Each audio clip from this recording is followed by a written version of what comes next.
Good afternoon, almost evening, maybe it's evening. Welcome to our phonics presentation.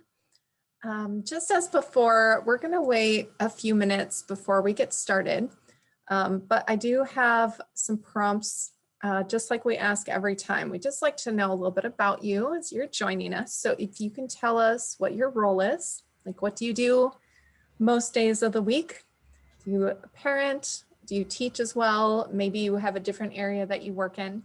And then also telling us where you're at, like where you're from.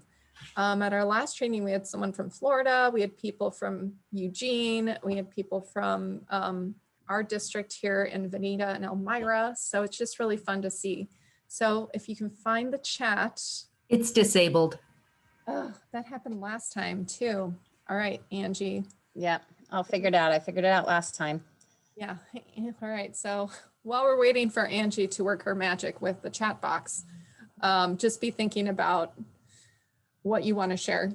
We are going to be asking if you've been to any of our presentations before, just because it helps as we're presenting, if we're going to give new information, if we need to give some background information or go over some of the things we already covered. So also happy December. How many of you are counting down the days until Christmas or the break till, kids are off? I'm counting down to the break because I'm ready for a break from teaching. Oh, good. Thanks. Good work, Angie.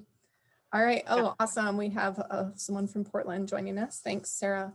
So if you guys can find the chat, please, and let us know about your role. And I know you've probably shared, some of you have shared before, but we still want you to share again because we'd love to see your names in the box. So tell us what your daily routine or role is, or what you do most of the days of the week. And then where are you located? So great. It's great to have you back with us, Deborah. All right. We have a few more coming in. Ooh. We have a whole team of people in Eugene. How fun. I hope you guys, go ahead, Angie. Where's from?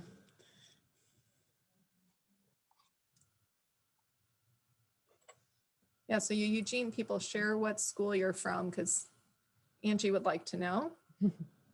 Oh, we have someone else from Eugene. If you guys want to share what school you're at, just because we know a lot of people in that area. And for those of you who are in a group together, feel free to talk to each other during our presentation, because a lot of what Angie and I are going to be sharing, we've been talking with one another and others a lot lately. So, okay, we're 4 minutes in, Angie. So I think we're going to get started here.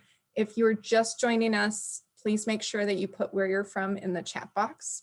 And then the next thing we'd like you to do is to go ahead and, I think we'll do that in a second. Angie, you want to start? Okay, so welcome you guys. So we are from Decoding Dyslexia, which is a nonprofit that is it's actually a national organization, and then they go into a state level. And so different states have Decoding Dyslexia chapters, and then they go more specific, and we've been part of a team creating the South Valley Decoding Dyslexia. And so we are affiliated with them. It's a nonprofit that does a lot of parent and teacher advocacy and training and support in a way that tries to make it so that there's more knowledge about dyslexia and reading in the world. So a few things about this presentation tonight. You will get emailed a copy of the presentation slides. You will get those afterwards, and it is full of live links. So when you get that, you will have access directly to a lot of the things that we will share in this. PDUs will also come in that email later. So you'll get PDUs and the slideshow. And then we are recording this one. That was requested last time. And we felt a little nervous about it before because we are not the experts in this. We're passionate learners in dyslexia and in reading, but to watch if you're looking for a presentation to watch, there's a lot of the true experts in the field that have free webinars online. So if you're going to be sharing something at a staff meeting or with a team or something, we would prefer you to go to some of those true experts in the reading field. this is more of a discussion, and we're just kind of sharing our passion and our knowledge as we've learned this with you. So our goal as recording this is just to make it available to everyone that has registered, because there's a lot of people that registered and then life gets busy, so they didn't actually make it tonight. And so we want this available for you guys to be able to rewatch and for them to have access to. But please just don't share it on social media or share it with a staff or something, because we're not the true experts. So, but we are recording it for you. And then another note too is just that we know that we are busy parents and teachers, and so make this work for you. This is not a huge group tonight, so feel free for sure to jump into the chat and share. Sometimes we'll be able to have you share and unmute and share that way too. But it's also okay to make dinner and be a little distracted, because that's reality and that's life. So before we go on too much, I just would love you also to now add into the chat a Y or N to say yes or no if you've seen us before. So were you at our phonological awareness presentation last month, or our Dyslexia 101 presentation, which was in October, I guess it was. So, or are you new to us? And that tells us a little bit about, oh, we've got some first timers and some returners. So good.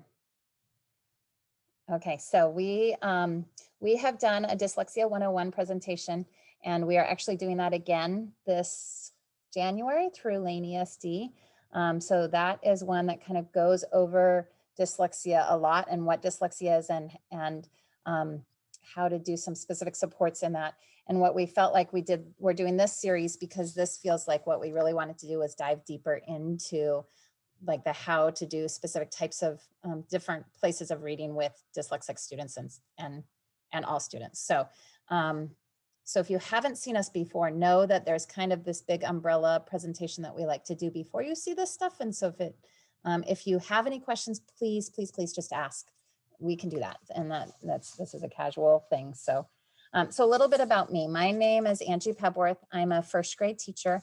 I teach at Veneta Elementary. I've taught first and second grade for 17 years now.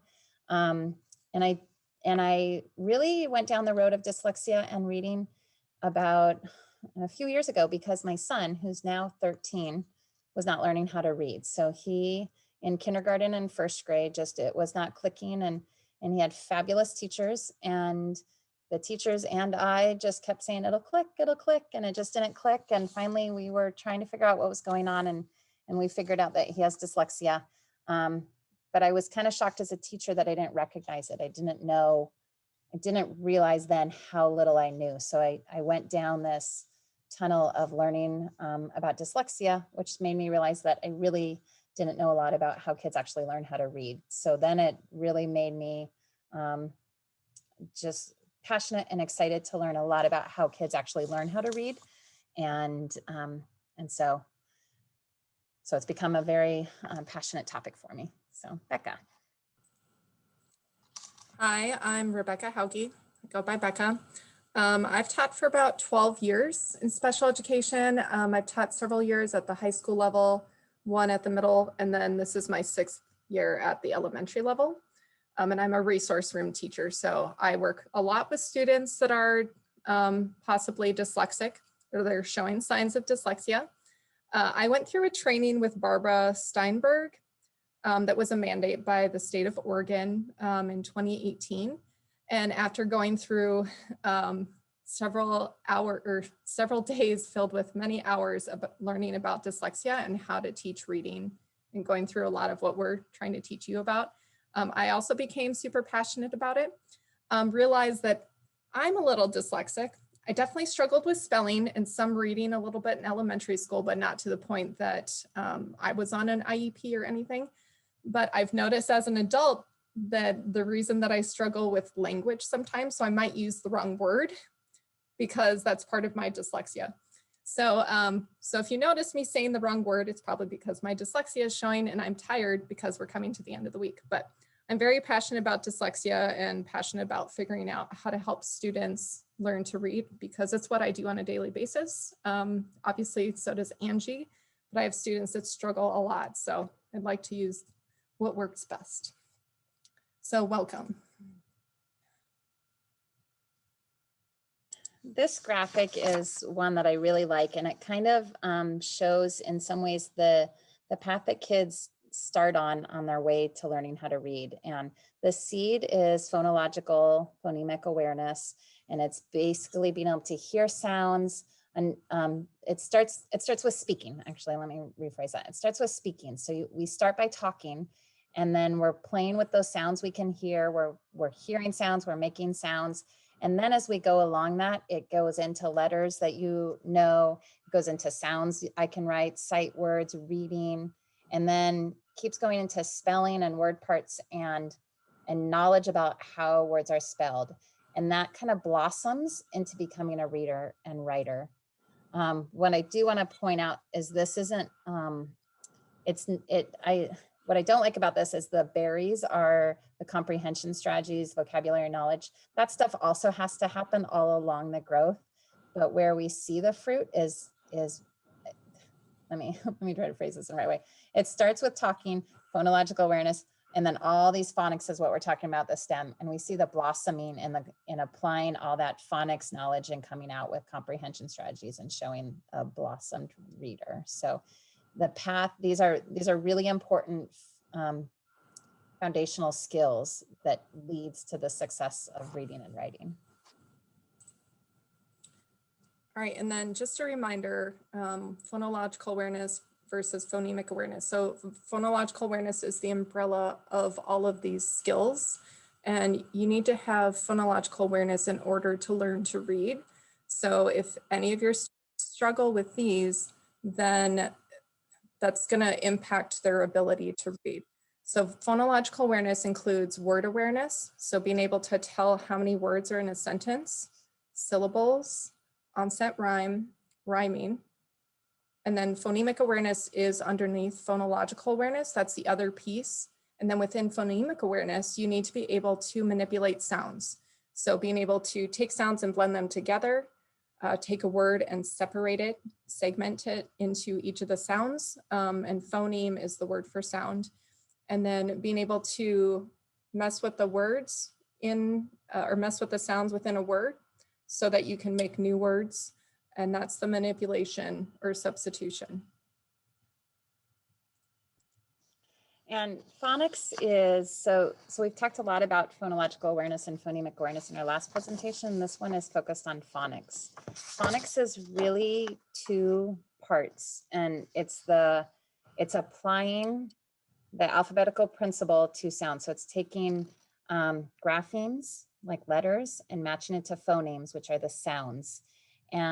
But the two parts of it is, one is being the ability to read words that are unknown. So looking at a word that you don't know what that word is and being able to sound it out and read it. It also includes building automaticity for reading. So it's being able to read those sight words and those words that you do know quickly. So it's not just decoding an unknown word. It's decoding an unknown word and knowing those sight words or those, so knowing words automatically too. We're going to be talking more about this too.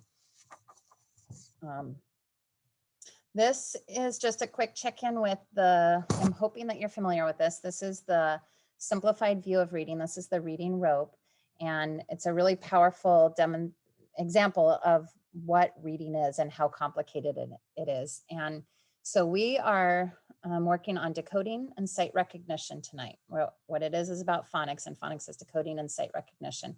And it's just two strands of this rope.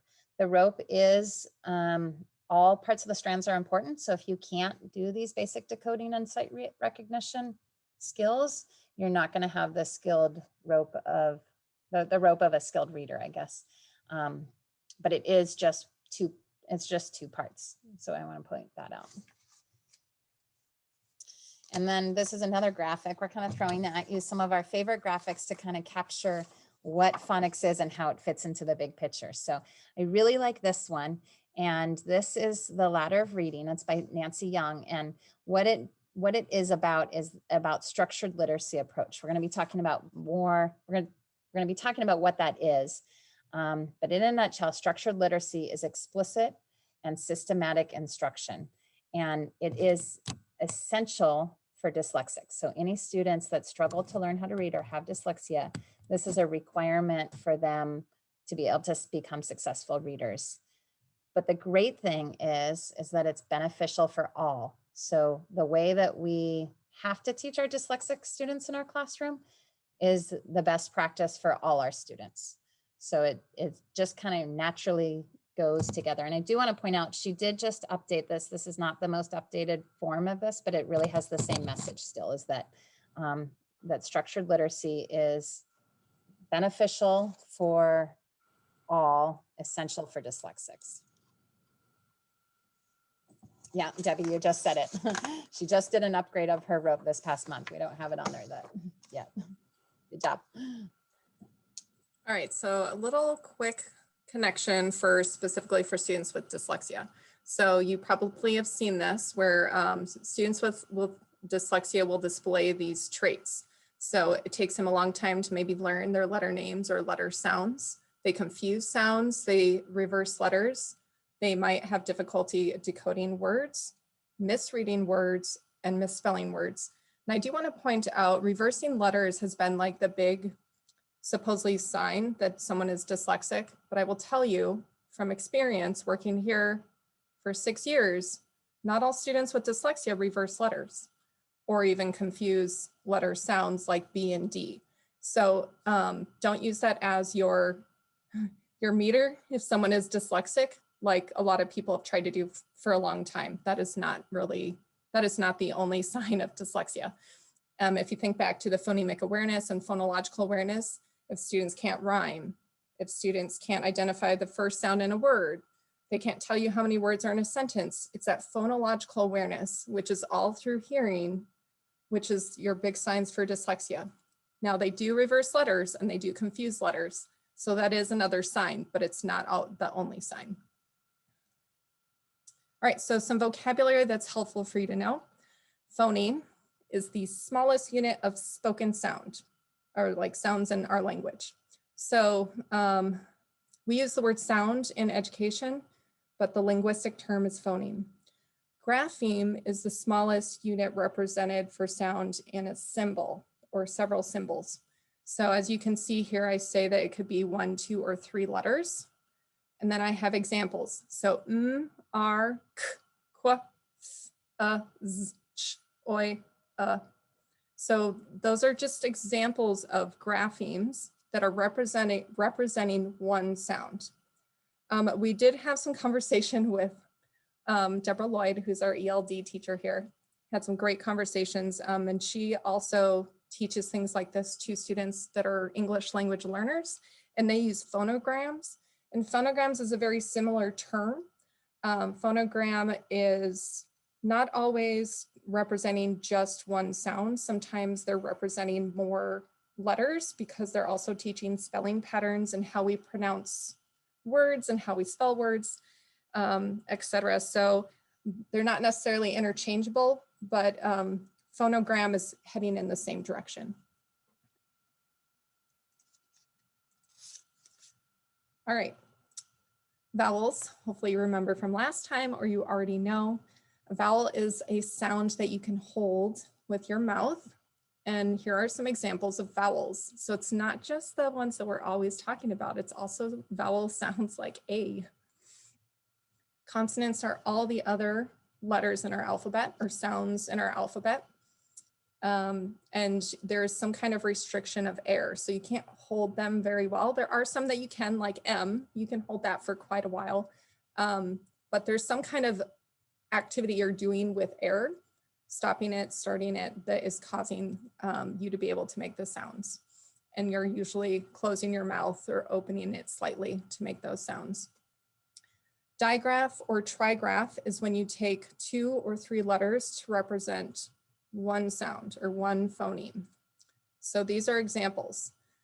And we often think about SH, CH, TH, PH, because those are ones that we're usually using. But sounds like KN at the beginning of words, MB at the end, those would be a digraph because it's 2 letters that are only making one sound. And we don't use them in all the letters, but it's good that you would know that. And I would recommend that you use these terms with students. Teach them what a vowel is. Teach them what a consonant is. Teach them what a digraph is. And then my other favorite with digraphs is consonant blends. A lot of times my students will confuse a digraph with a consonant blend. So I use that specific terminology with them and say, oh, that's not a digraph, it's a consonant blend. There are two letters making two sounds there.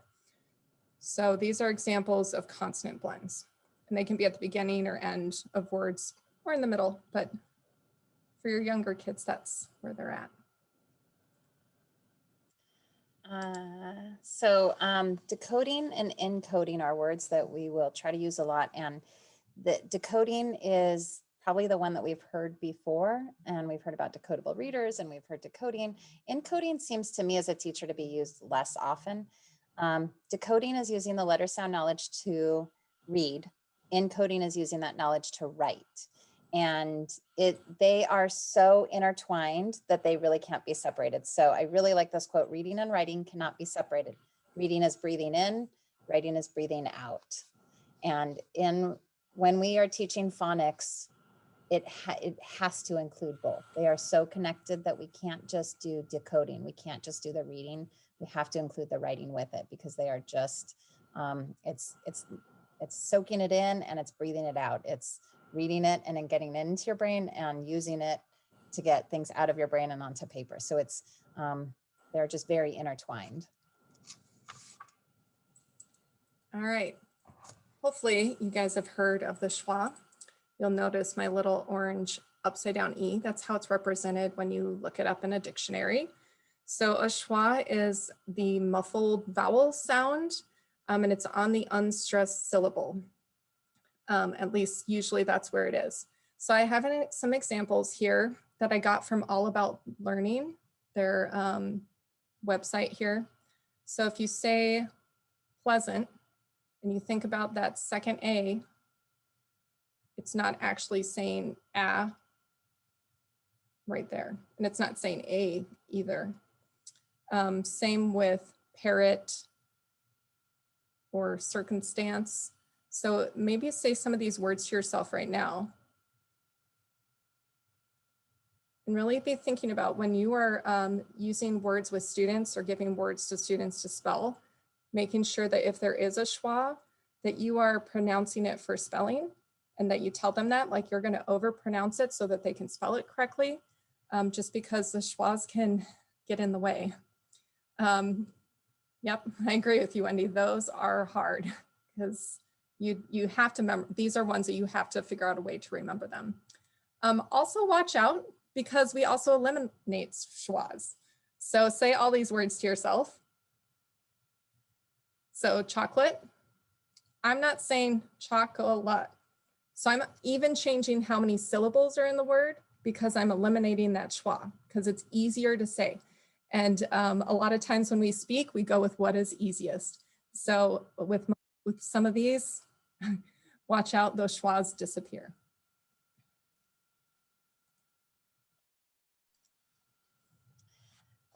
Okay, so a little bit, so I want to see, this is kind of a test. How many phonemes are in the English language? You might know this from last time and it's okay if you do. So go ahead and type in the chat real quick, see if you remember. And if you don't know, type in I don't know, because that's really interesting too. I didn't know this until really recently. I didn't know that how many sounds. So phonemes is a sound. There are 44 sounds in the English language. And of those sounds, within those 44, how many of them are vowels? Type that in, see if you remember this.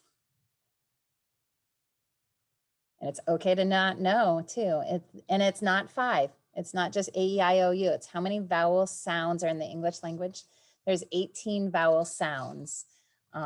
So these are just talking about phonemes. So there's 44 sounds. Of those sounds, there's 18 of them.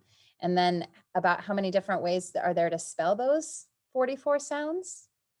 Anyone have guesses?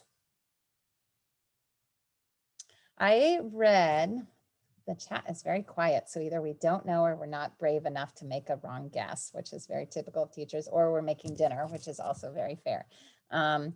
There's what I have read, and it was hard for me to find this specific thing, but I did find a study that said that there were about 250 ways to spell those, is what I've read. And I am going to acknowledge here that that may not be a perfect answer. I've read about 200 and I read about 250.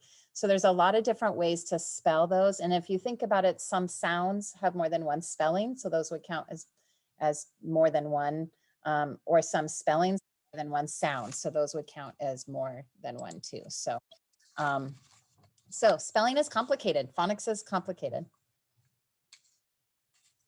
And at the same time that it's complicated, it's also a lot less complicated than we think. So how many of you have, let me phrase it this way. I won't make you type anything in, but I have always been like, it's just kind of common cultural practice to say English is so confusing. English makes no sense. English is such a hard language. It's impossible. And there's some also really humorous examples of it out there, but it actually is a lot more decodable, and it makes a lot more sense than we think. We just have never really been taught the rules. And so this is another thing. I linked the study on here down at the bottom of this slide, and I will acknowledge that I've seen these numbers slightly different in different studies. So the one that I found said 85% of English words are decodable if you know the most common spelling rules. Another 12 words beyond that have only one sound that doesn't follow a rule, and it's usually a vowel. And then another 12% of words can easily be figured out if you know some phonics and you can figure it out with context. And an example of that the article talked about was the word some. That I know that's not a good example because that just that goes into the top one where it has one sound that doesn't follow the rule. So so this means that about 97% of English can be decoded. 97% of English makes sense. It's just that we don't know the rules all the time. We usually don't know the rules.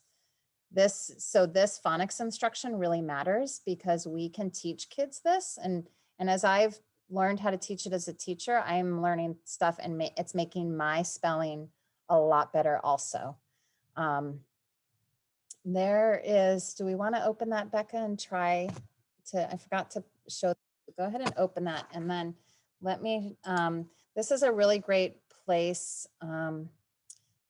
That has a really great chart that shows you if you scroll down a little bit. So this is a live link that you'll get later. Scroll down about past 2 videos. And then there's a chart here and this right here. So these are sounds. So these are phonogram sounds, which is that linguistic term. And so it's not just graphemes. But if you click on one, it tells you all the sounds that makes. So click on one. B makes one sound. 3-letter J. Click on a long A, or click on the A, I mean, the letter A. A, ah. E, I, E. Ah, O, U, U, Y, I, E. This is a great resource for you as a teacher and also for your students to go, what does that make? And how what sounds does this letter combination make? Or what sound do these letters make? And here are all the possibilities. What this doesn't do is it doesn't tell you the rules for those. So that has to be separate instruction. But I really liked this resource because it shows the sounds that it does make and all the sounds that any grapheme or phonogram makes. I was going to add something else with this. I lost it. So I might jump in real quick. Yeah. This is the same resource I've gone to, and I bought magnetic letters from All About Reading and All About Spelling, which is the same program here. And they also have a free online that lets you do like playing around with letters. At least it was free last year. I'm assuming it still is, and they don't give you access to everything, but it's a great tool. Yeah, I really liked it because this is what we need to know about. We need to know what sounds these letters make, and so that we can teach them. We also need to know the rules, which are found in different places, but that is part of it. So. Okay, so we're going to talk real quickly about the brain and learning. Again, I'm not an expert. This is just what I've learned in my research over the last couple of years. So there's this new term that I realized when I went back to my training from learning about dyslexia that it was in it. The word is orthographic mapping. So orthographic mapping is something that we should be using with all students. The way we teach spelling right now, where we give a list of spelling words to students and tell them to go memorize them and then come back and spell them or practice them without any instruction as to what is going on with the spelling patterns, is not orthographic mapping, okay? And really we should be using orthographic mapping because it helps students with reading and it helps them with spelling and making connections with the letters. All right, so here's a definition from an article. So orthographic mapping involves the formation of letter-sound connections to bond the spellings, pronunciations, and meanings of specific words in memory. So the idea is that you have an unknown word or unfamiliar word, and you want it to be a sight word. And I say sight word because sometimes we use that word incorrectly. Sight word means that a child can see letter pattern, like a bunch of letters, and recognize it and know exactly what word it is automatically. That is a sight word.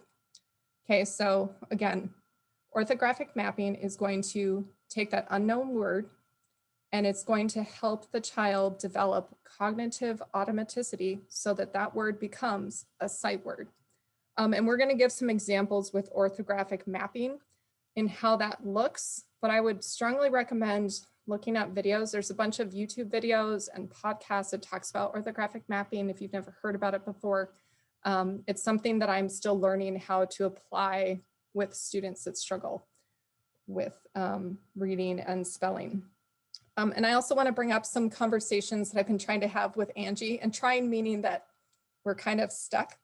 There are things like the 5-word list and the Dolch word list that I'm not really sure the science behind those, but that's something that I've wondered about, where we expect kids to memorize all these words without actually helping them map it to their brain.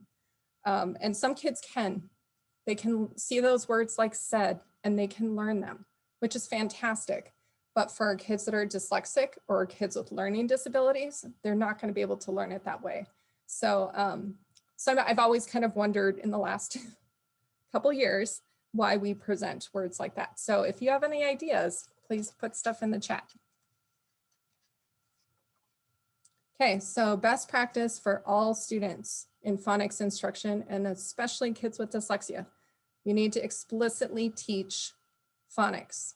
And phonics is teaching, here is the letter, and this is the sound that it makes. Or here's the sound, and this is the corresponding letter. That's phonics.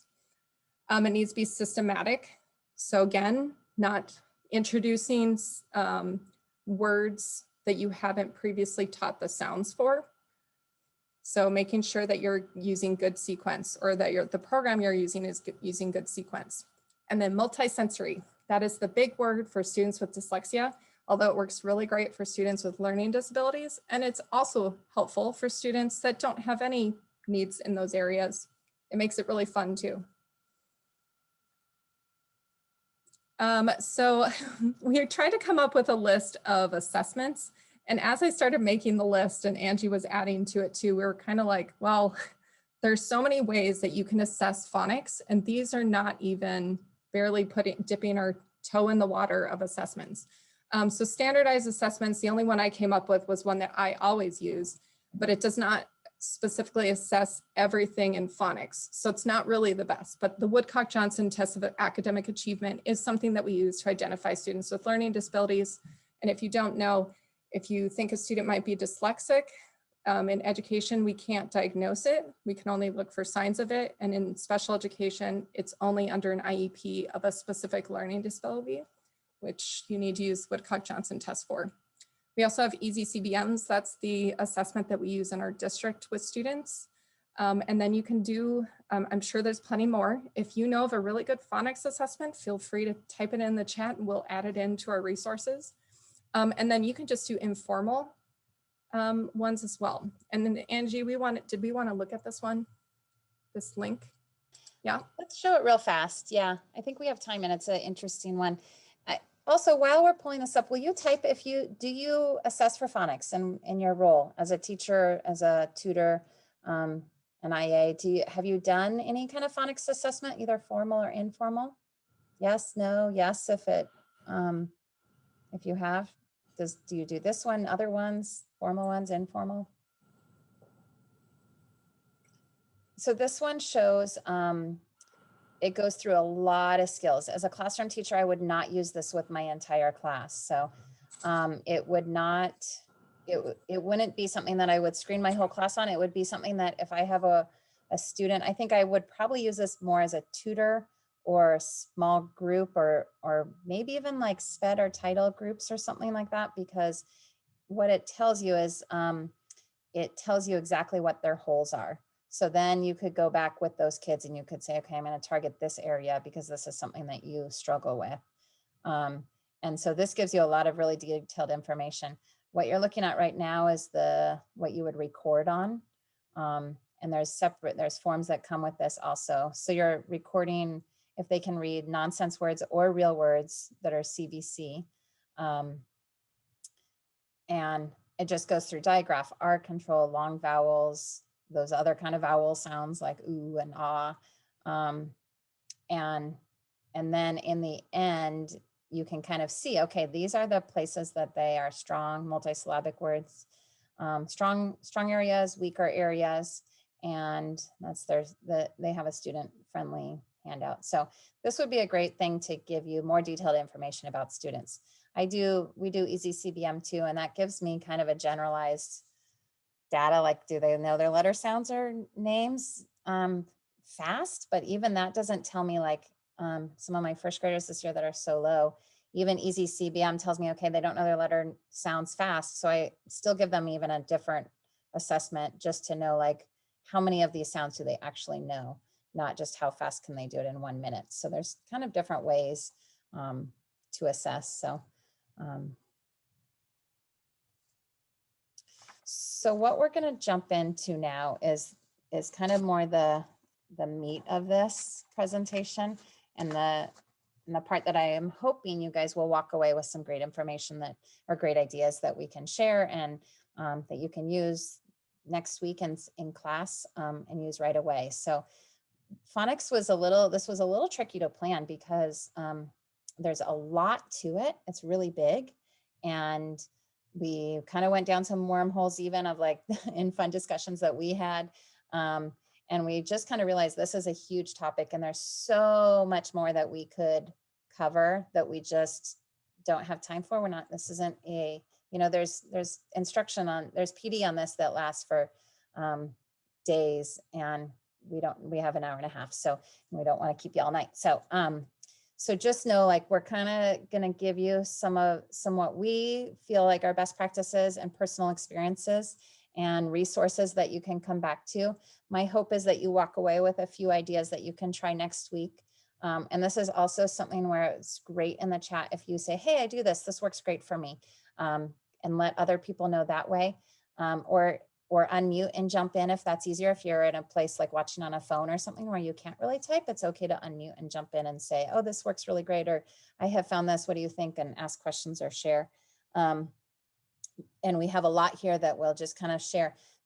If this is newer for you, if phonics doesn't feel like something that you know a lot about, then don't get overwhelmed and work on just taking a few things out. Not taking a few things out, taking away a few things that you can try next week. And if this is something that you know a lot about, then please contribute and share ideas too. And hopefully you'll still find something that a new resource that you didn't know about. So phonics instruction in the classroom is explicitly, so this is kind of the process of what it looks like. You should always explicitly teach the concept. So this week in first grade, I'm doing TH. So TH says f and v. So I teach the letters and I teach the sounds. Then that is followed with guided practice. So we do it together. It should be multisensory. We do that encoding and decoding, both of that because it's so connected.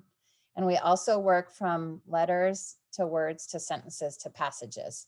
So we start small and we go into longer places where they are using this phonics skill. And then there's more practice, and then there's more practice, because especially our dyslexic kids, but really all kids benefit from practice and practice. If they're not actually using it to encode and decode, that's not as meaningful of learning. And then connecting it to meaningful reading and writing. So with our TH this week, when we were doing math and we opened to our Thursday page today, we talked about TH and Thursday and that word. And we talked about whether it was voiced or unvoiced. And so just kind of connecting it to real world too, and to meaningful passages that they can read with it.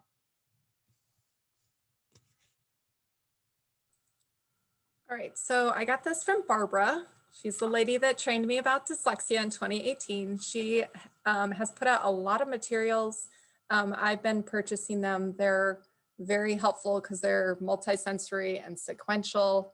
I love it. So this is from her level 1 toolbook or toolkit. It's called Foundational Reading Skills Toolkit, and this is linked. And she is the PDX reading specialist. So whoever is from Portland, that's where she is. So she'd be your go-to person if you want to refer kids to her or look for materials. All right, so the idea of mastering letters and sounds, first you need to introduce it to the students. Actually tell them what the letter name is and what that letter says normally. And then helping students recognize it, right? And discriminate between those letters. So you'll see later on in our presentation, I talk about letters that are confused, and I've talked about B and D. So you need to have students practice being able to discriminate between those so that they can recognize it and pick it out. And then also retrieve it. So this is where they're able to remember that R says A says N says N. So then I can read ran. And then being automatic about it. Obviously reading ran is jumping it way ahead, but doing like the flashcard things, I do that with my students, and then I track which letters that they know and what sounds that they know with capitals and with lower cases. So it's actually quite a bit that we're asking their little brains to do, and they are capable of doing it, but you really need to think about making sure that they're picking that up. And then the final piece, which we really want to emphasize, is writing. So can they form the letter when you give them a sound? So if you present P or Z, can they write it down? And then also writing the letter like correctly or neatly, because that's super important, which you will see later. Okay, so there are kind of 4 really important things to include in a phonics instruction every day. And I'm going to go through all 4 of these, and then I'm going to kind of share an example of this. Some of these, I know the reality of being a teacher is you might not hit every single one of these parts every day, but the goal is to try to touch on all of these every day. So Deborah, sorry, I just read that. Daily phonics instruction should include, number 1 is grapheme. And grapheme is, remember, it's the letter names, but it's not always just, sorry. Okay, let me refocus my brain. It's not always just letter name. It's not always just a letter. It can also be multiple things. So it could be like any spelling pattern that you are teaching. So I'm going to kind of go over this, but don't just think kindergarten and first and letter sounds and letter names. Think also spelling patterns that you might teach in 3rd and 4th and 5th grade are included in this too, because it's a grapheme. It's anything that makes those sounds. It's the letters that make those sounds. So first, to touch on letters, names versus letter sounds, what's more important? And this, a lot of times we teach it all together, and it's a lot for a kid's brain to learn all together at once. So just kind of be aware of that, especially with students with dyslexia or learning disabilities. It's a lot to learn a letter name, a letter sound, often a picture or a little rhyme with it too. The most important part of that is the letter sound, because that's what they're going to use for reading. I'm not saying don't teach letter names. I'm just saying, like, think about what's most important for them to know. We use the sounds a lot more in life and in reading than names. Names are really used when we're spelling something for somebody. So it's just not as important. Make sure that your letter cards are appropriate sounds. So one of the most common ways to show the short E sound is egg. An egg is really hard. I often actually say it with I often say egg with an A sound and not an eh sound. So sometimes our cards are ones that don't truly make the sound very authentically, or are pictures that the kids don't know. So if they don't know what the picture is, it doesn't help them remember what that sound is. Sound cards are really common in our curriculum. Oh, let me grab mine really fast.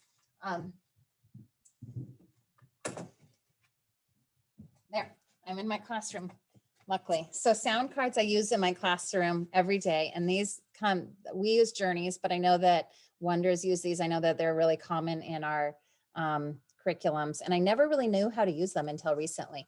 But this is what I teach my kids: is the card is duck, the sound is duh, we spell it D. And so it goes through the sounds. These are the ones my kids are doing right now, and they know this. The card is bear, the sound is buh, we spell it with B. So it goes through, they start with the sound and it leads all the different ways to spell it. These cards do have the other ways to spell things. And right now in first grade, I still have them covered. So the M, mouse, M card also has the MB, but my first graders aren't learning that. So I just cover that up for now. So sound cards to teach them the sounds and then the spellings that follow it. And then what I can say is when they are asking me as writers, how do I spell this? Don't let them ask me how to spell a whole word. I make them say, what says And I can say mouse, and they have to go find the mouse card and remember, oh yeah, it's M. So it's helping them use those, it's helping their brain go from the sound to the spelling and then getting that stuck in their brain. So it's giving them that practice. Sound walls are, we're going to show you pictures of later, and there are pictures on the wall that show how the pictures are, how the sounds are made with your mouth and what sounds make those. We also teach and review letter sound focus. Every day we go through our handful of sounds that we're studying, and then we also practice those spiraled in with all the sounds that we've been studying, and it's a real quick, like, daily practice of sounds. That's a first grade example, but in older class, it's more complicated graphemes. You are going to be flipping through more complicated grapheme, like your spelling patterns, and then you can still do a spiral daily review of those most common sounds. You can flash up more complicated spellings, and what does this say? And they can do just the same thing with more complicated things. Then every day, you can go to the next slide. Then every day we do a little bit of work with sight words. And sight words are, I'm going to show you a little video here that will actually explain it really well. You can go ahead and click on that. And so so Becca was explaining this earlier. How do we really learn words and how do we really become fluent readers? And it's through orthographic mapping. So that's what we are working on with sight words. And there are a lot of sight words that do have tricky parts, and they shouldn't be memorized as a whole chunk. We should be focusing on that tricky part to learn. Sight words are really words that they know by heart, but we can teach them to just find those tricky parts when they are trying to sound them out. So go ahead and click on that and let's play this video. This is really great reading, and it has on it a whole bunch of great videos for a handful of sight words. I use these a lot in my classroom, and there's not them for all of the videos, but once I have played a few, I can use this as a teacher and almost teach in the same way. So this is a really great resource. So click on the heart word magic. Yeah, let's watch this. Take a look at this familiar word. How long did it take you to read it? You probably read it immediately, effortlessly. Researchers estimate that when a word is familiar to you, you read it in less than 1/20th of a second. Words that we read effortlessly are called sight words. Sight words can be high-frequency words like these. Sight words can also be low-frequency words like these. If you read these words effortlessly, they are sight words for you. The collection of words you can read without conscious effort is called your sight word memory. Literate adults have a sight word memory of between 30,000 and 70,000 words. Everyone's sight word memory is a little different. A first grader's sight word memory often includes words like this. A doctor's sight word memory often includes words like this. The evidence is very clear that the way to get a word anchored into our sight word memory is through decoding. Once we decode a word successfully several times, it sticks in our brain, where we can recognize and retrieve it effortlessly. High-frequency words are often the first words we strive to anchor into our students' sight word memories. That's because high-frequency words are words that occur most often in print. At Really Great Reading, we call these words heart words. Heart words are the first words students should learn by heart. These words need to become sight words for our students because they appear in text so frequently, and automatic retrieval of these words plays a big part in reading fluently. Commonly, educators try to teach high-frequency words through rote memorization. They use flashcards or put them on a word wall, hoping that if students see the words enough times, they will stick. This isn't much different than what we do in geography when we ask students to look at the shape of a state and then name it. The state with this shape is California. This shape is Florida. Decades of research, however, tell us that rote memorization targets students' visual memory and is not the most effective way to learn to read words. And decades of experience tell us it's a method that's boring for everyone involved. To store words in our sight word memory, we need automatic letter sound associations, proficient phonemic awareness, and the ability to connect the sounds in a word to its written form. When we focus solely on rote memorization, we leave out the part that we know works best: connecting sounds to letters. When high-frequency words don't follow common patterns, it can be tricky connecting sounds to letters. However, even in tricky words, there are lots of parts of the word that make sense. It's not like we look at the word said and say glorp. Most irregularly spelled heart words like from, what, and said have only one irregular letter-sound relationship. This is the secret to helping students remember tricky heart words. It's how to make the tricky sticky. Really Great Reading's developing a free tool that will help children quickly build tricky heart words into their sight word memories. It's called Heart Word Magic. Heart Word Magic will leverage students' phonemic awareness and phonics knowledge to make learning high-frequency words fun and effective. To see an example using the word said, click here. So that is The class has been created. You'll need that is a great, if you use those videos even just a few times, you'll kind of be able to follow their method really well. What my students do, I meant to put a copy of this in the slideshow, so I'm going to kind of explain it. You don't have, I know you can't see this and that's okay, but basically what my students do as we learn a new sight word is we say the word, we count the sounds, we actually draw dots because it's whole group, so I can't give them all little markers to move, but we draw the dots for the sounds, and then we write the word, and we just put a heart around the tricky part, and we talk about what parts we have to memorize because they're tricky, and we talk about what parts we know based on our phonics knowledge. And then we practice reading it, we practice writing it. Today we are even covering up and trying to write it without looking and peeking. And so we have this rich discussion about it. And if I can, I even throw in a little bit of the history of the word and why it's spelled that way or why it's tricky, because there's some really fun information about that. And that can kind of also help it stick too. If they know why a word is spelled a different way, or maybe that it used to be pronounced that way and over time the pronunciation changed, then that helps them learn the word even better. So then we also take all our heart words and all our sight words and we practice them in a chart. So we kind of practice them in a quicker pace too. So we start by that direct teaching and deeper dive into it. And then we keep practicing them as we keep learning them. So, okay. So every day we also try to do a decodable. And to start off with, let's talk about what is a decodable. A decodable is let me tell you my personal story. I went to a workshop. I went to the International Dyslexia Conference a few years ago, and I went to one of the breakouts that was how to use decodables. And the reason why I went there is because I have the decodables from my reading curriculum on my shelf, and I never knew how to use them. I didn't really know the difference between them and the leveled readers. The decodables didn't seem like, I just didn't know really what they were. I didn't know why we had these extra books compared to level readers. So I came from a place of Not, you know, and I'm just kind of sharing my vulnerability here, I guess, of really not knowing what I even had and what the definition of this was. So what I've learned and why I've fallen in love with decodables is because they are the essence of teaching kids how to sound out words. And these are the things that you need to be able to say to true. And this, I feel like if you can say these three things, you truly are using a decodable. So with a decodable, you can say to a student, you can read every single word on this page. I know because I've taught it to you.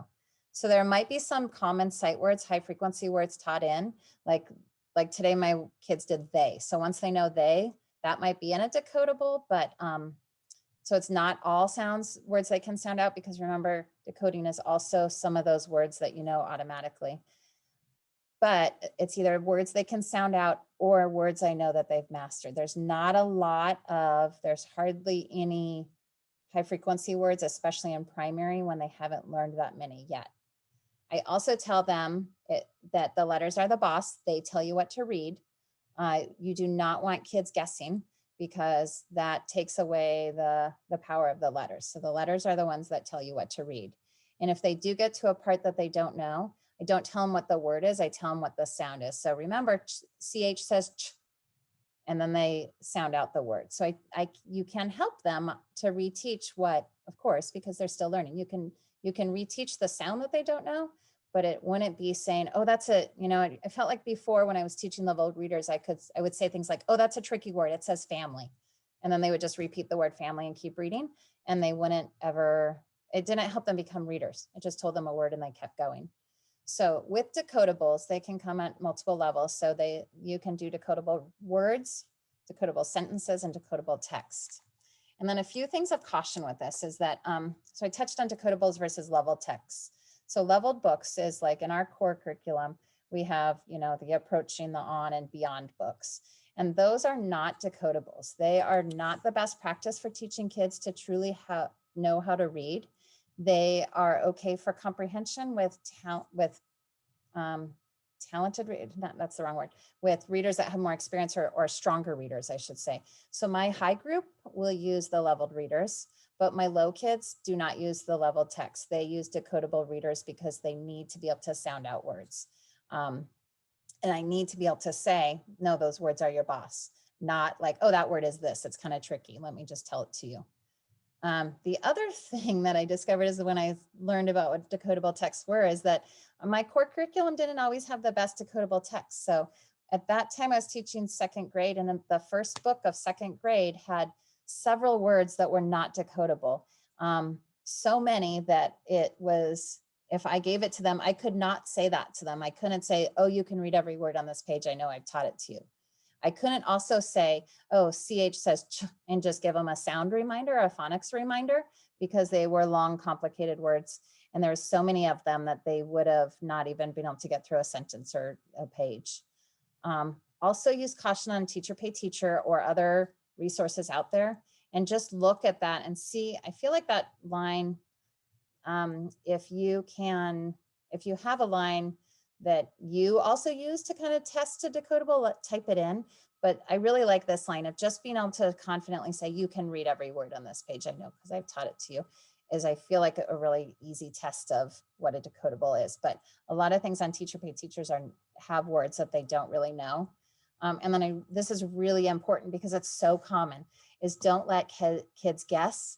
Don't let them use the pictures, and don't let them read the wrong words. So reading pony for horse is a terrible practice, because you're telling them that the power is not in the letters. You're telling them the power is in the picture. Oh, I know that picture, it's a pony. And a pony and a horse are very different, and they're completely ignoring what's written on the page. So just be really careful. There's been a practice in history of saying, use the pictures, they'll tell you what the words are.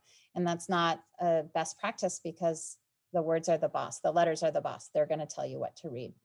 And it also ties into encoding, because when you're sounding out to write, you get to be the boss of what letters are written on there. And we'll talk about that more in a minute, but it comes back to the powers and the letters. So this is an example of some kind of quote decodables. And so the one on the left is it was something that we got on Teacher Pay Teacher. and it's for first grade. It's kind of designed for the second week of first grade. It's a CVC. You can look across the bottom. That's the focus. The focus was short A and short E. So the words that they were supposed to be able to read was tan, net, map, pen, let, and rat. And it looks really cute because it has a story, it has words, it has this great comprehension added in. And if you look at it, so type in, if you can, some of the words in this Ben's cap story that you feel like probably an early first grader would struggle with. You see any in there? And while you're looking at that, I'm going to explain the other side. So the other side is a program called a woman called the Literacy. Okay, let me back up. This woman designed this program. She really knows what she's doing. She's Orton Gillingham trained. Her website is called the Literacy Nest. She does sell her stuff on Teacher Pay Teachers, but she also has a blog, and she's been backed up by Hegarty and some really she's got some really strong research behind her stuff. And she has decodable readers. So the two examples on here, the lost bone is one when you teach the long O. All of her decodables are sequential. So by the time I'll probably hit this, later, and this is not where my first graders are now, but when I hit long O with my first graders, they will have done everything else already in here. It also reviews the sight words that will be in this. And so it shows on here, if they struggle with it, I can say, remember that E jumps back and makes the O say O. They also make it multisensory by highlighting all the OE words. So it goes through and they go through and they find it and they search it and they are working with it, not just reading. And I also put this other one on here because it really shows that decodable readers are not a first grade thing. So a national memorial is focused on IAL sound. And I don't know, I'm guessing that's what, 4th, 5th grade? I don't know, I'm a primary teacher, but that's a deeper passage or a more complex passage. So decodable readers are not just a K1 thing, a K1-2 thing. It's something that can go up on to high and advanced readers also. And the other thing I want to point out about the Literacy Nest decodables is that there's no pictures, because pictures often will get kids to guess based on the picture. That's when they'll read pony for horse, because they see the picture. And what we want to tell them again is the letters are the boss. They're going to tell you what to read. So let's look at Ben's cap and see if we found the words that are hard in there. Here, blue, little, fits, loves, and then blue again is even on there. So 5 different words in there, and fits is circled because it's more complicated than a CVC word. So this is meant for kids that are a CVC level, and that's a good chunk of their words that I would not be able to right away, immediately, I wouldn't be able to say as a teacher, oh, remember this one? Because they don't know that many sight words at this point. When they're learning CVC words, it would be way beyond where they're at. So, so take a good look at your decodables. And when you find the good ones, they should be essential parts of your teaching. It should be what your kids are reading the most and sending home to read with parents, because they can go home and they can read them to parents. They know how. Okay, so the last thing that should be happening in your phonics instruction every day is encoding. So remember, encoding is writing.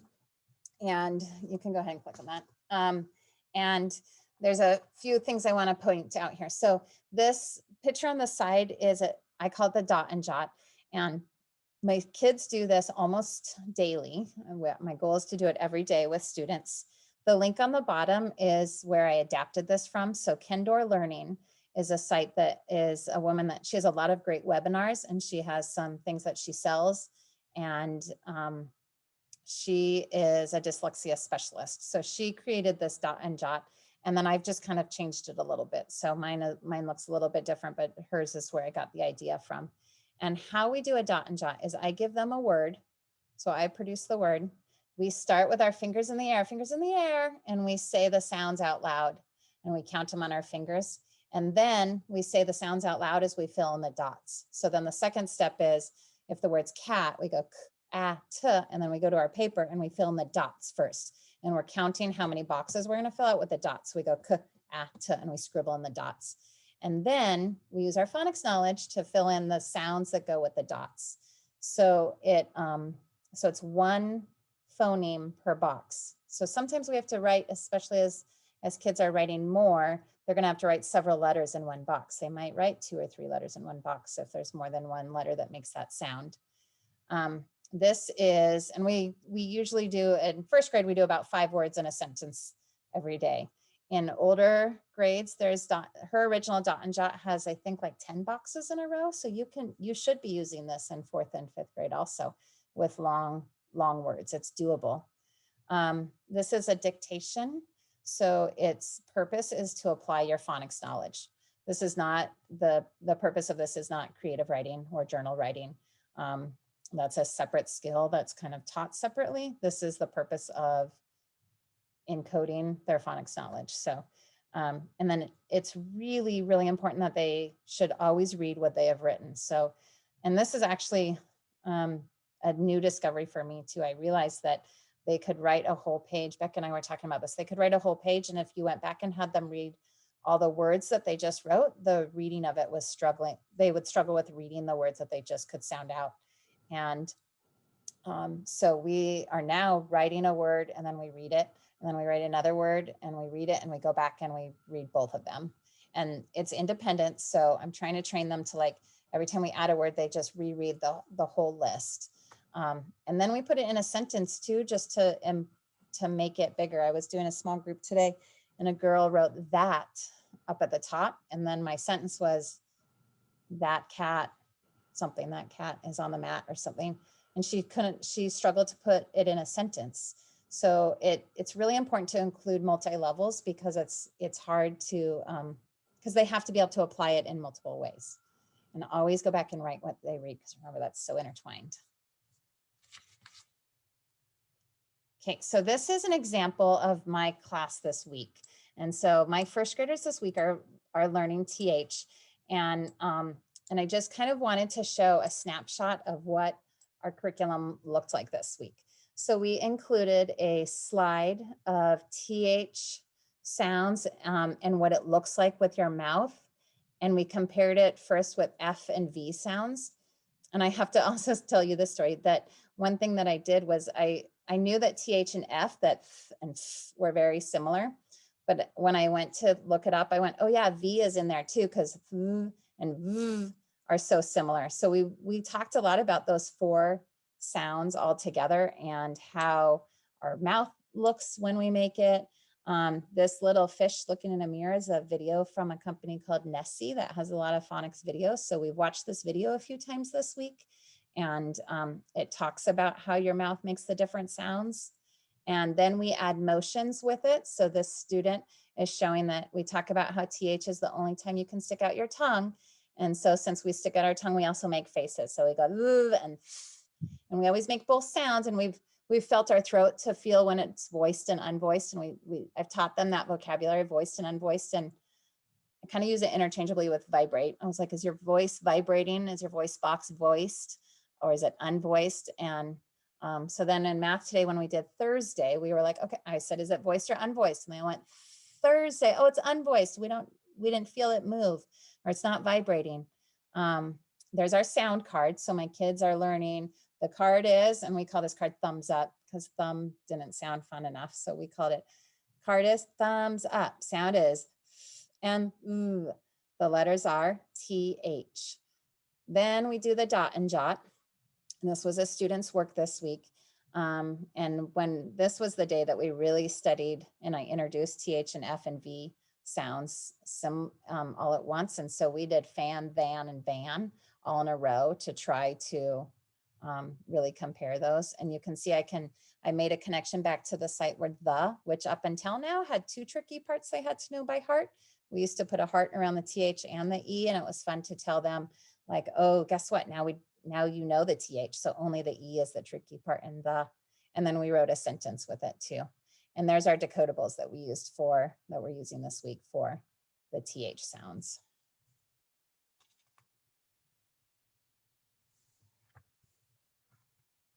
Okay, so then I wanted to just kind of point out some more multisensory examples of what that means, because a lot of times we only think one or two of these with multisensory, and I want to point out all the different things that this includes.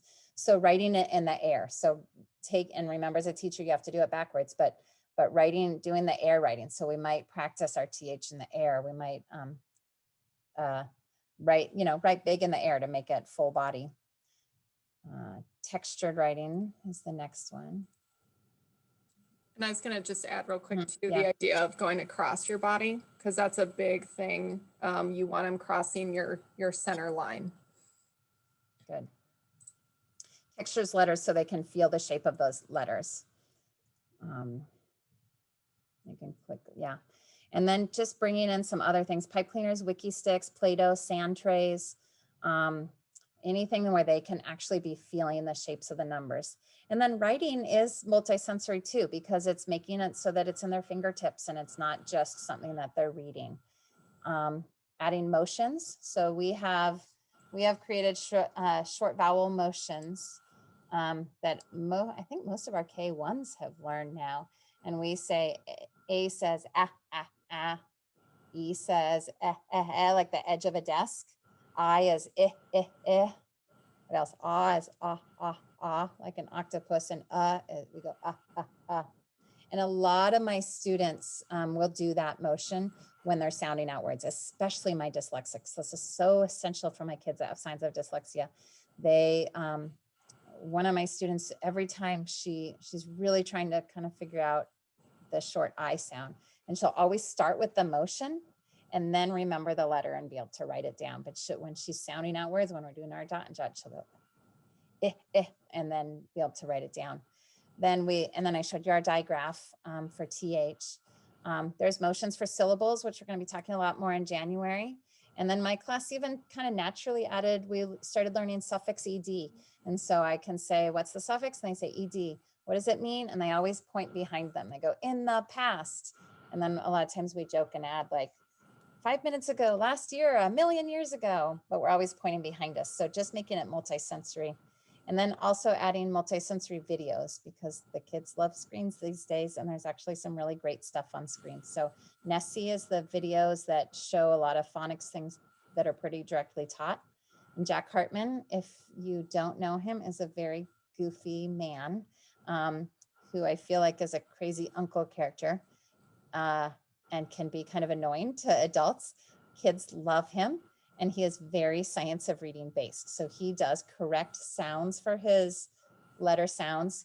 He does a lot of athletics with it. So the picture is him doing capital letters, right? Yeah, capital letters. He does ones where he does letter sounds matched with just like we're gonna say the letters and do this motion or whatever. We're gonna run in place. And he has also a lot of math, and he is so goofy, but yet he knows what he's doing, so he can be trusted to teach it the right way, is my experience with him. Yeah, and I sent this video with him doing the capital letters to a student that is still online right now, because the student is struggling as a first grader to know all the capital letter names, and that's what this video does. And it's this idea that it's whole body, and he does the whole thing. So and the kid's improving, which is great. All right, so going to connect a little bit more to dyslexia. Something I was thinking a lot about this morning, like when I was preparing for this presentation, is the idea that, students with dyslexia are really struggling. So the first thing I just want to say is just really consider how you're talking to students that you think might have signs of dyslexia or might be dyslexic, just because when you may say to them, which I've heard before, and I've probably even said it in the past, it's like, well, I've already taught you this, or you should know this. Using words like that might make them feel like they really can't do it because they already know they're struggling. You don't need to point that out, just reteach them.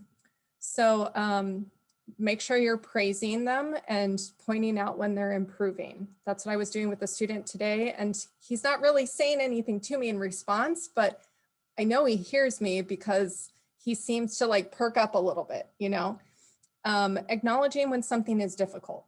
Like if they are spelling something and it's spelled incorrectly, oh yeah, I know this is a challenging thing that you're confusing this digraph with the consonant blend, but let's work on this together and we can figure it out, okay? I know it's hard. And then the other thing is just using that growth mindset. You don't have it yet, you're going to get it. And that's something that I used a lot with some of my students that are now like 7th graders. And when they were in 5th grade, they hated reading. And then I hear as they're middle schoolers, they can't stop reading. So, you know, they will get it. It just will take some time. So just consider your language when you're working with students that you think are dyslexic, because they're aware that they're struggling. So just some ideas that I would use specifically with students that are dyslexic: highlighter paper, putting things on their desk to help them remember, like the vowels or how to form letters. Here's an example of highlighter paper. You can print this for free. I don't print it, I buy it. And then here's an example of what I have on a student's desk. You'll notice that I've got the alphabet and I've cut everything off of it. So you have these awesome name tags that have so much information. With a student that maybe is struggling a lot, that might be too much for them to look at. So that might be something to consider. The vowels I have on here do not match the ones that Angie just taught you. That's something that I need to find new pictures for. And I think we got those from Really Great Reading. So we'll provide a link for that for all of the sounds, which the idea of teaching the alphabet letter or the vowel sound, excuse me, is the idea that if a student is struggling, you can do the motion and they'll make the connection because they remember. Because I have students that confuse I and E all the time and they're not sure which one it's supposed to be. And so I'll just go and they know right away, or I'll rub the edge of a table and right away they know E.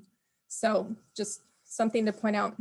Something else I'm trying this year, students that struggle with knowing which one's B and which one's D, I'm only putting B on my desk or on their desk, because what I've found is that when they have both of them, they're not sure which one it is and they can't remember the order. And so unless they've applied a strategy themselves, like using their hands to make B and D and knowing which one it is, which some of my students have done, but when I try and get them to do that, that doesn't always work. So I tried this year, and one of my students who is a 3rd grader, who's definitely has signs of dyslexia, he goes to that B all the time, and he's rarely reading a word incorrectly. Because when he comes to the B and D and he's not sure which one it is, he looks at his desk constantly. Same when he's writing. And today I put a different pattern, just a little card on top of the B, not realizing I covered it up. He moved it so that he could see the B. So maybe consider only presenting one of the letters that are confusing so that they can anchor to the one letter. All right, so some activities that you should really think about. You should really be aware of sounds that are similar or letters that are confusing, like B and D are confusing. Sounds that are confusing that I've found are the consonant blend DR. Almost always kids are writing J, because jur, if you say the word drip, it sounds like a J to students because of just how you're saying the word. Same with TR. I often get a CH for that one when they know the digraph CH. So for the word trip, even though there's a little bit of a T sound, I often get CH. So really think of doing activities when you're introducing consonant blends or even digraphs, that you're doing some differentiation between the two sounds. Or if you see a student is making that mistake, so what I'll do is I'll say, oh, I see you have a J there. That does say J, but listen, drip is actually a consonant blend. And when they hear me say consonant blend, and I actually have little green flashcards, digraphs that show them the consonant blends, say, okay, it's one of the consonant blends. Let's try and break it up. So it's dur, and I'll overemphasize the sound so that way they can hear the two sounds, and usually they can get it and say and write D or DR. Something that has been really hard for students that I've been really hard on them about is rewriting letters that they're writing incorrectly. So thinking about letter formation and graphemes, and this is super huge at the primary level, but I would even say if you're in the upper primary or middle school, having them correct their writing is still important because they still have to write for life. So getting them to fix that. So I have an example here. Also, when they're writing, if they're supposed to be writing a story and you see capital letters throughout their writing, you need to fix that. That cannot be something that they can continue to do because they're going the easy route. So when they're writing a capital B, because they know that that's a B, you have to get them to change it and they're not going to like it. But I always tell students, like, I just want to make you a better writer. And this is how we write. So this is what I want you to do. So present them with a sample of what they should be doing. For this specific student, I highlighted the letters that they need to work on. So she struggles with B, J, her J is usually going the other way.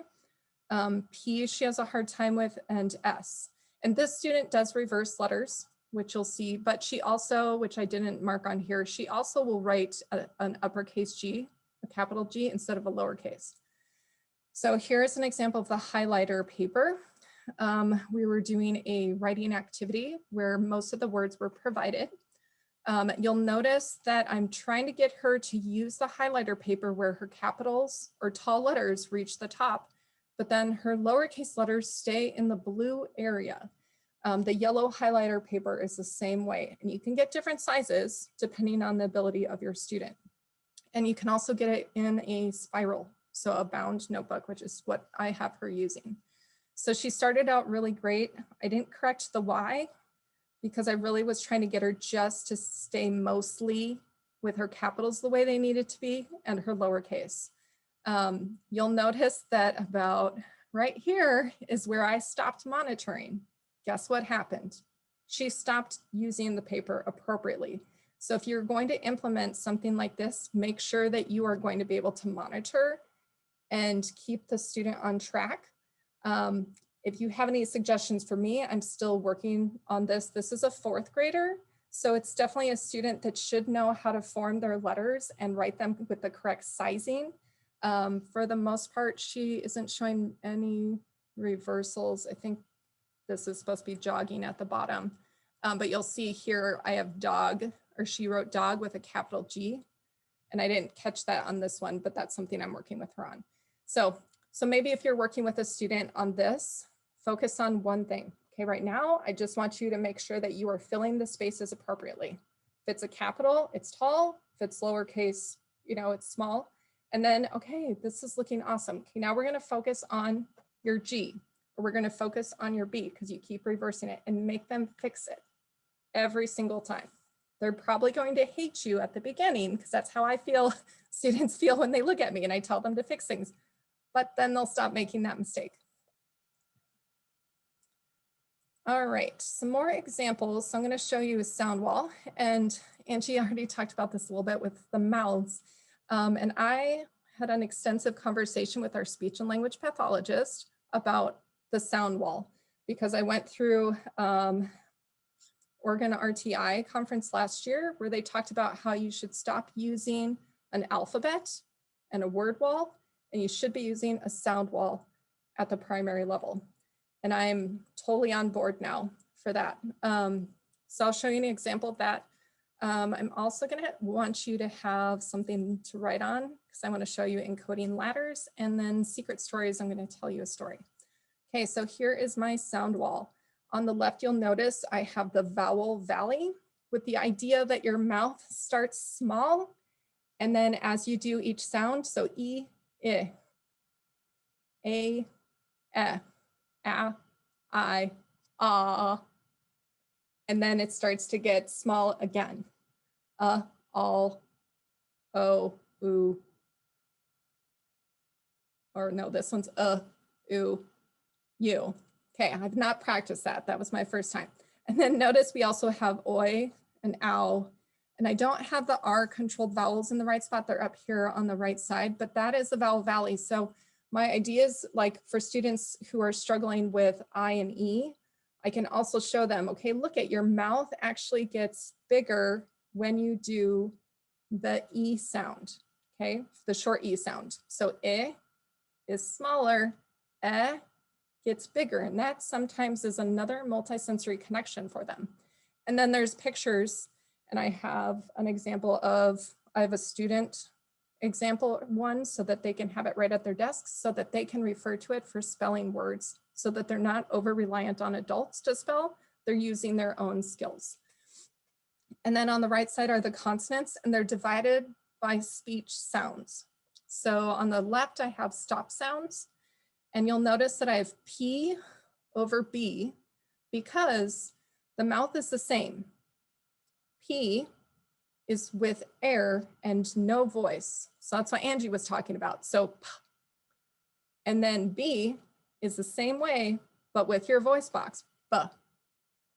So if you have students confusing sounds like that are made the same way with your mouth, like she was saying, the F and the V, it's because they're not realizing that their voice needs to turn on. And I don't know if you can see, but I have little volume things to remind students you have to turn your voice on. And then I have nasals in the middle, above it are glides, affricates on the far right, liquids below those, and then fricatives underneath.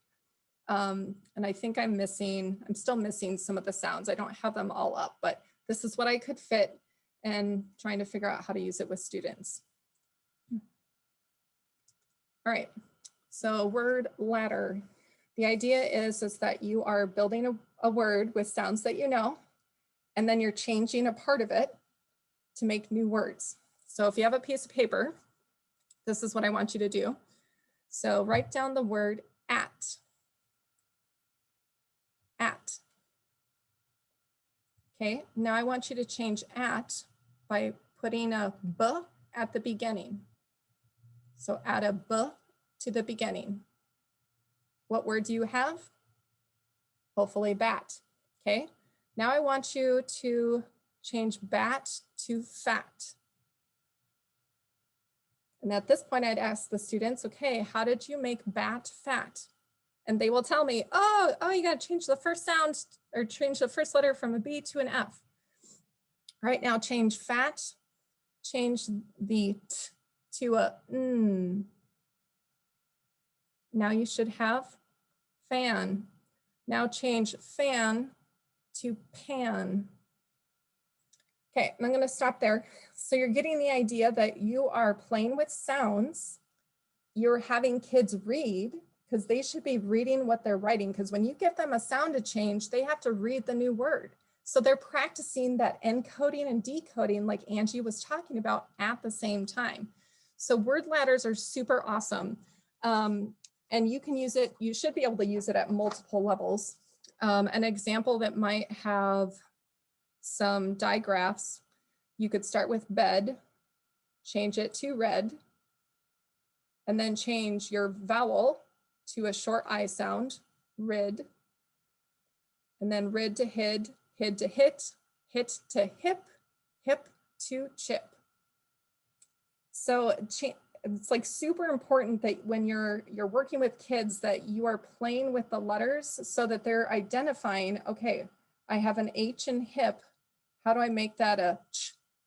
Oh, I add a C to the beginning because CH is a digraph that says ch. So that again, they're having to, differentiate between the sounds and using their knowledge of graphemes to write the sounds. So that's kind of a fun thing to do. All right, secret stories. I had to go grab this just like Angie did. Okay, I just got this. This is a program we talked about in our Dyslexia 101. It's this whole thing called Secret Stories online. I have this linked. There are ideas that they give the students a visual so they see it. There's a story and then the sound. So there's an auditory part that they're learning and then they have to say it. Then they have some kind of action that goes with the story that helps the kids remember. So it's like kinesthetic, multisensory learning. And then they have this feel it component. So like the kids get excited. So here's my example. Can you guys see that okay? Yeah, okay. So I had to do a little help with, I had to teach my third graders a little bit about this, but they loved this story. These are two, and I usually tell them, okay, this is a secret story. So, you know, I make a really big deal out of it. These two are very immature. And when they get together, they love to make phony phone calls. Their favorite phony phone call to make is to pretend to be Mr. F. So they will call and say, and then they quickly hang up. So that's the sound that they make. So then what I do is I have the students do the action. And my third graders loved this. We pretended to make a phony phone call and did, and then quickly hung up. And they remember that PH says F. Tell you what. And then I left this up for them to use. And for the next several weeks, when we were doing words that had a F in it, an F sound, one of the students would ask, oh, is it the PH, the digraph? And he didn't always say digraph, but they're making the connection. And it was something that they remembered and they felt it and they thought it was hilarious. So Secret Stories has some really great ideas for teaching letter patterns that are challenging. Okay, so we are running close on time here, or a little bit over actually. So it's okay. And we were wondering if this was going to happen because the more, like I said at the beginning, the more we talked about this, the more we kind of kept discovering things and going, oh yeah, and this, and oh yeah, and that. And I still am thinking, oh, we didn't talk about this. Oh, we didn't talk about that. So there's so much to this. So I'm thinking what we do is just kind of show you what else is on this slideshow, because you're going to get this email to you. And there's some really great examples and resources that we just included at the end. We're towards the end, but that we kind of wanted to just let you be able to come back to if you're ready for it. And once you get the slideshow, you can click on it and you can go deeper into this. So I really quickly, before we move on though, I do want to point out lookalike words. The idea is kids are reading words that are very similar. So not just writing them, but also reading them. Give them a list of words that they have to read and see if they can read them, or challenge them to read them accurately so that they are paying attention to every single letter in that word as they read it. And then learning the spelling rules. There are spelling rules that make so much sense in English that I have learned in the last few years as I've learned this, that with my minor dyslexia, have made me a better speller. So I've learned them as a grown-up, and I love them, and I tell people about them and they have never heard of them. So floss rule is such a simple rule that I had not heard of until a year or two ago. And now our first graders know it, and our first graders are teaching their big brothers and big sisters about it. And they were last year. And it's the simple rule that we're single syllable words with short vowels that end it's mostly the letters of floss. It's F, L, and S. And then there's a few also Z ones, but most of them are F, L, and S. They're always doubled. So if you know the floss rule, then you know how to spell a lot. So us as teachers need to know that so that we can pass it on. And then just a snippet to use nonsense words, because they make kids focus on the phonics without the comprehension or sight words. So it forces a specific skill to be practiced. We are now doing Wacky Wednesdays in first grade, and we're doing all our dot and jots on Wednesdays with nonsense words and focusing just on the phonics. And then the big takeaway I want you to walk away with is to talk to people about this and ask. And there's some, it's important to be like, I don't know how many phonemes are actually in this word, or how do you map this one when we're putting it into boxes? Like, where does this go? And to just not, to swallow your pride and admit that you don't know, because that's how we grow and learn this stuff and become better teachers. So talk to each other and ask, and text each other, and email us if you don't know how to map out a word or what to do with something. Okay. So yeah, go ahead. Yeah, we talked a little bit about things that are tricky. So we went in with Deborah Lloyd and our ELD teacher, and we're talking for a while with her, and she was super helpful about pronunciations. how we say words in English and how we do sounds. So be considering that. There's a picture up here where they're supposed to be doing the short A sound, and the word or the picture that matched it was an anchor that says A at the beginning. So check your curriculum. So just giving some ideas of like things to watch out for that are tricky that are on here. So like when we say words like comfortable, like I just said, I wasn't saying comfortable because that's not how I say it. And a lot of the people I know don't say it like that. So just be aware, like when you're doing spelling and or reading activities, that we don't always say them the way that they're written. And we have some funny videos. So we have a Family Guy video, and then we have another video at the end. This is just an article to come back to later.